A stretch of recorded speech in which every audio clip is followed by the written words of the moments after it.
Thank you for joining us today. As most of you may know, my name is Matt Ross. I'm here on behalf of Californians Against Retail and Residential Theft. We have a great speaker from the Yes and Prop 36 campaign. But before I introduce him, I want to let everyone know about a recent study that just came out. The Manhattan Institute issued a report titled California's Prop 47, Exacerbated Crime and Drug Abuse. The study found that Prop 47 increased the number of repeat offenders of theft. The report also stated a significant drop in the number of arrests, criminal sentencing, and defendants participating in drug treatments. Well, our speaker today is here to talk about Prop 36 and how it targets serial thieves and its emphasis on drug treatment. So let me turn it over to Yolo County District Attorney Jeff Reisig to kind of talk a little bit about Prop 36, what's going on in the world of theft and what he's seeing every day. And he's also here to answer any questions people may have. So Jeff, take it away. Great. Thanks, Matt. I appreciate the invitation to be here today. So I'm really glad that you mentioned that Manhattan Institute. Oh, and by the way, I'm the DA in YOLO, but I'm also one of the honorary co-chairs of the Yes on 36 campaign. I've been on this mission from day one. So that Manhattan Institute study looked at the impacts of Prop 47, and really Prop 36 is addressing that exact crisis. And so just kind of a refresher, we got to this position because as a result of Proposition 47, people can steal up to $950 every day, multiple times a day, every day of the week, every day of the year, and it's a misdemeanor. And in California, misdemeanor is essentially a slap on the wrist. Nobody's going to jail for any length of time, if at all, in any county in California, and the thieves know it. And so we've seen this explosion in retail theft. The PPIC just released another report that showed last year shoplifting was up 39%, and that's on the heels of a 23% increase in 22. And the impact, as you all know, is retailers are having to lock up product, jack up prices, stores are closing, particularly in underserved communities, and it's created an oppressive environment for retailers and for the shoppers. At the same time, as a result of Prop 47, because it reduced the penalties for the possession of hard drugs like fentanyl and heroin, we've seen an explosion in California in addiction and homelessness, which is related. According to some studies, about 80% of the unhoused population suffers from serious substance use disorder. And in particular, fentanyl has been surging across California, resulting in many deaths and just increased homelessness. So these two crises together have just kind of fed off each other. And what we've all seen with this decay in California's climate of business and economic vitality. So the idea behind Proposition 36 was to finally do something, because the legislature has not done anything for 10 years to effectively address these issues.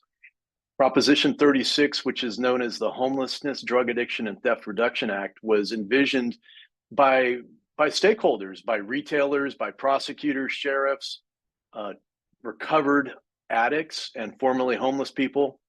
And it does a couple of key things. I'll just remind you, there's 3 pillars to Proposition 36. The first pillar goes after recidivists, retail thieves who steal again and again. And what Prop 36 does is it says that on the third conviction for stealing of any amount, the individual could then be charged with a felony. It's not a misdemeanor anymore, it's a felony, which means an arrest and a jail or prison sentence up to 3 years. At the same time, Prop 36 brings enhanced penalties for smash and grab thieves. So when you see these groups of people acting together, it gives us the tool as prosecutors and law enforcement to add an additional enhancement that the judge can give them. It also allows us aggressive aggregation tools. Right now, if somebody steals $400 in the morning from Walmart and $600 tonight from Target, I'm not able to effectively aggregate those two amounts to get over the $950 threshold. Prop 36 will allow us to do that very aggressively. On the second pillar, dealing with fentanyl, this is really the toughest part of Prop 36 because it's focused on fentanyl dealers who are armed with a firearm. And believe it or not, right now in California, fentanyl dealers armed with a firearm are exposed to less prison time than a cocaine dealer. It's an insane loophole. We're closing that. But it's also bringing enhanced penalties for fentanyl dealers who are selling large quantities, because we know it's the fentanyl that's really feeding the homeless epidemic and the overdoses. It also issues a warning to fentanyl dealers. So if they're convicted on the first offense of selling drugs, Prop 36 mandates that they're warned, just like we do with DUI offenders, that they're engaged in a dangerous behavior that could result in the death of somebody if they do it again, and they could be charged with murder. The third pillar of Proposition 36 deals with the homelessness and the addiction. And what we know, again, is the vast majority of the homeless population is suffering from substance use disorders. And they're not getting any treatment, because right now you can stand on the corner and shoot heroin or smoke meth, and it's a ticket. Nobody's going to jail for these offenses. They're really sick. They're not getting the help that they need. And many of these individuals, including one of my own family members, who's been homeless on the streets of Sacramento for 10 years, he steals every single day to support his habit.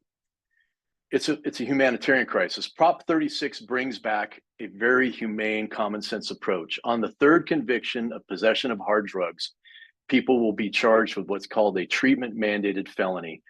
If they engage in a treatment program designed by treatment professionals, the conviction, and if they're successful, which is we want them to be, the conviction will be expunged. They'll have a clean record, and the goal is to get them healthy, get them back on their feet, and get them productive. So those are the three pillars of Prop 36. Now, when we launched this almost a year ago, it was just an idea, and we quickly built a bipartisan team that has been running the campaign since then. And I need to tell you, there's been a lot of chatter on, who's pushing Prop 36. Well, it's been bipartisan from day one, and our early adopters were not just DAs like me, but we had the DA of San Francisco, London Breed, progressive Democrat, the DA of the mayor of San Francisco, London Breed, the mayor of San Jose, Matt Mahan, and then the mayor of San Diego, Todd Gloria, in addition to Republican mayors up and down the state. Since then, our coalition has grown to over 3,000 strong. 65% of our coalition members are actually Democrats. We have Democrat senators, Democrat assembly members. Of course, we have chambers of commerce, the Hispanic Chamber of Commerce, the Black Chamber, the Asian Chamber, Cal League of Cities, rural counties, the California Association of Counties, sheriffs, police chiefs, the retailers, the grocers, everyone and their mother has signed up as a supporter of this initiative because it just makes sense and because it's so well balanced. And so to the extent that anybody has heard any of the baloney that this is a Republican driven or something, that's not bipartisan, it's just not true. It's just simply not true. What I can tell you is that our messaging in the campaign has been very strategic. We are intentionally messaging Republicans, Democrats, and independents. We've got to win all of them to a certain degree. Now, we know historically Republicans are going to vote at a higher percentage yes on this. So they're getting specific mail from the campaign. Democrats, we know what the polling shows us they're likely to do. They're getting specific mail from the campaign, and independents or non-party preference as well. And so to the extent that you see anything or hear anything about how the campaign is spending money, it is to target those individual voters with messages that resonate with each group. This is just statewide campaign 101. It's nothing nefarious or secret. So the campaign has been going really well. Our polling has been pretty consistently, according to many of the statewide polls, in the high 60s for yes.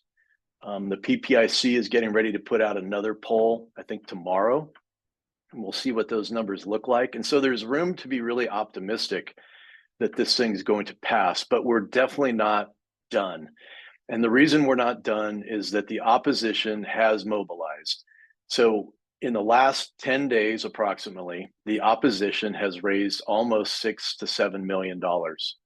That money has been raised from mostly a cadre of very progressive donors out of the Bay Area who have resisted or promoted progressive criminal justice reform. So the Netflix CEO's wife is one of the major donors. I think she's in for a couple of million, as well as 4 or 5 other female donors from the Bay Area. They're using that money to run television commercials. And some of you may have seen the commercials, which are attempting to call Proposition 36 a prison scam, or attacking our ability to deliver meaningful treatment.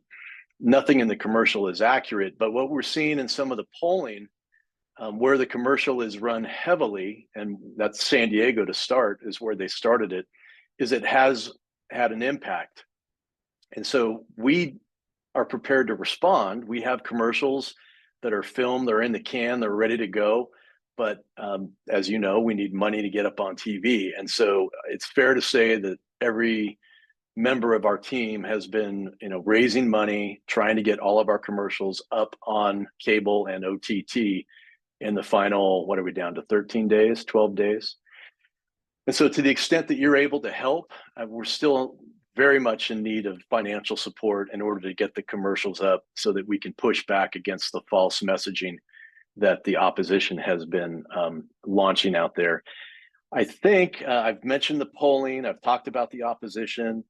I think the last thing I would mention is, assuming we get to the end and we're successful, we will be having an election night volunteer appreciation event in Sacramento. I'll get that information to Matt and his team to share it with those of you who have been really helpful to us from the get-go. So Matt, I know you wanted me to keep it to 5 to 10 minutes, so I'll stop right there and then take any questions that you or any of the members have. Well, does anybody have any questions on the line?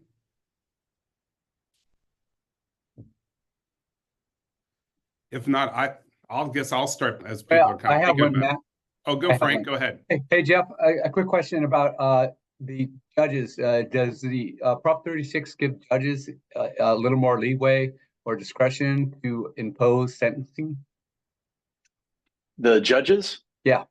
Yeah, that's really the secret behind Prop 36, is it re-empowers judges with great discretion to decide whether an individual should be treated as a felon or a misdemeanor. And so what I mean by that is, even though somebody could be charged with a felony for a third time theft or third time with possession of hard drugs, the judge has total discretion to reduce that to a misdemeanor. And that's important because there may be situations where circumstances in mitigation, like the person suffers from some type of mental illness or something else that is mitigating, where the judge can bump it down to a misdemeanor. And that's, important because the opposition has tried to, put out stories like, oh, we're going to lock up kids for stealing candy bars for years. That's not going to happen. I mean, no DA is going to charge that kind of crime as a felony. But even if you do have somebody that did, the judge has the discretion to reduce it. On the other hand, Frank, judges also have the discretion to enhance the penalties up to the maximum based on an individual's total criminal history and their conduct. And that's really important. So gone are the days where thieves can steal every single day, of the week and every day of the year and only face a ticket misdemeanor. Those days are over. If this passes, judges will be able to target the worst of the worst. And that's going to really solve this problem. We know the state auditor, by the way, completed her own study about a month ago where they looked at what has happened since Prop 47 was passed. And what they found, not surprisingly, is that the number of people who are out there that steal repeatedly, the recidivists, 3 or more, went up dramatically. So there's more of those thieves out in California than ever. And that's exactly who Prop 36 targets. Thank you. Well, I was going to ask a quick question, Jeff. If our members wanted to do something, and let's say they don't have the resources to help donate to the campaign, can they get signs for their windows, things they can do at their stores to kind of get the message out there? Yeah, great question, Matt. So yes, if you go to the webpage for the Yes on 36, and maybe Matt or team there, you can share it in the link. Yes. You can download the sign and you can literally print it out on your printer, color printer, and post it up in your window. Please do that. Put it in your car, hand it out to friends and ask them to post it. At the same time, we're really leveraging social media. So Any of you who have a social media presence, please, spread yes on 36, share the links from the campaign. We're really, look, as we run to the finish line here, the opposition's well funded, and they're going to probably bury us in commercials for the next 2 weeks. And our greatest asset is our coalition and grassroots and earned media.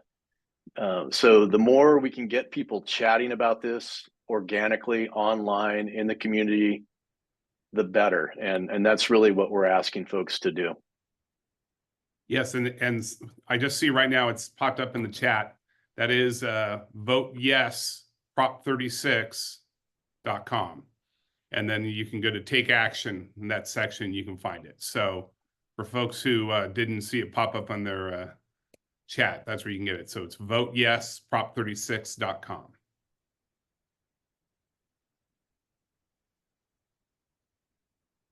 Any other questions from anybody out there?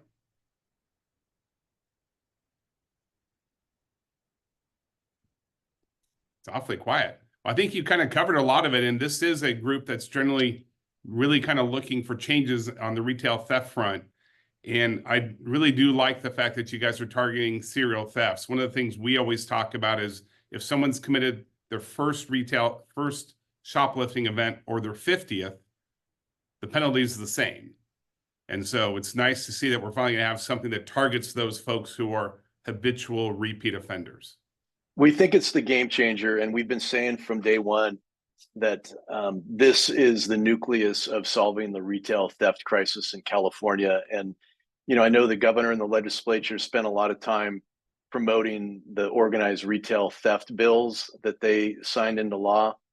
And I'm just going to tell you, like, I'm one of California's longest serving elected DAs. There's only 58 of us.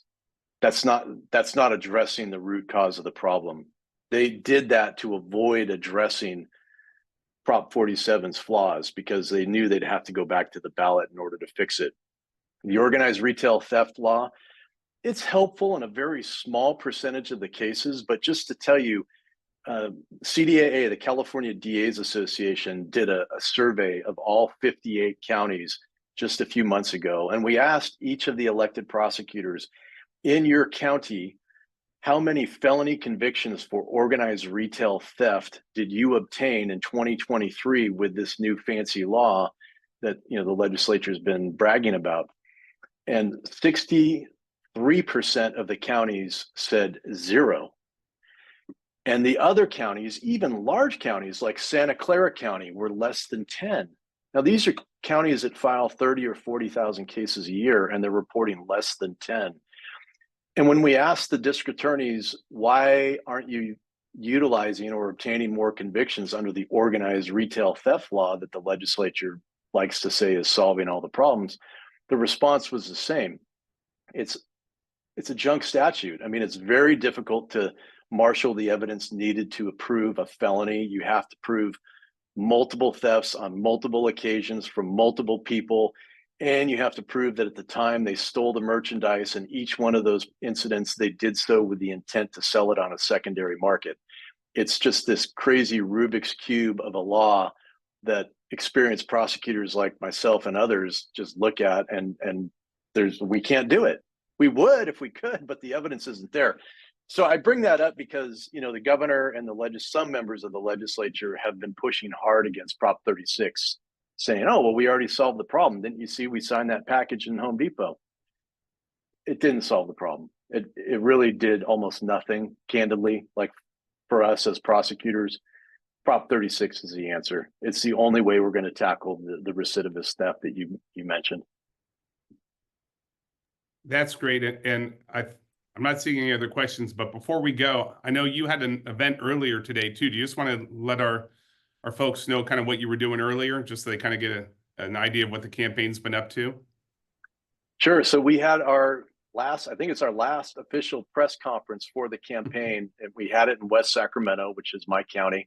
And we had elected officials and family members who've lost loved ones to fentanyl convene. So we had the sheriff from Sacramento and El Dorado County, join us, the DA from El Dorado County. We had electeds from all over the region in front of a Raley's, actually, right here in West Sacramento, to talk about where we are with Prop 36 and make one final, plea for people to vote yes and to spread the word. So it was a great turnout. I think Emily might have put a link to that press event. We streamed it live.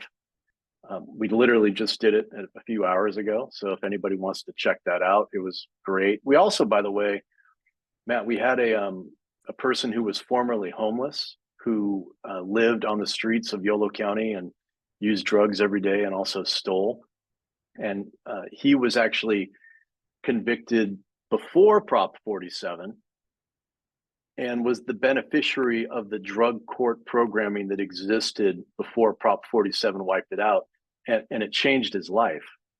And so here he was today, all these years later, advocating for Prop 36 because it saved his life. And he knows better than anybody that many of these people that are living on the streets and are really sick with addiction and stealing to support their habit, this is the best hope we have to get them well. I know that. Well, thank you so much for your time. We really appreciate it. I just want to remind everybody, if you need more information on what's going on the yes side, go to voteyesprop36.com. You can get tons of information there. And probably the most important thing you can do is between now and then, if you haven't already, vote.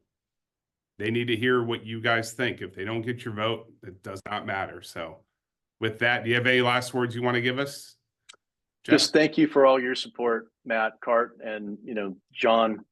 You guys have been great from day one. So appreciate all of your advocacy for this issue. I know we all want to save California and fix these issues. So thank you.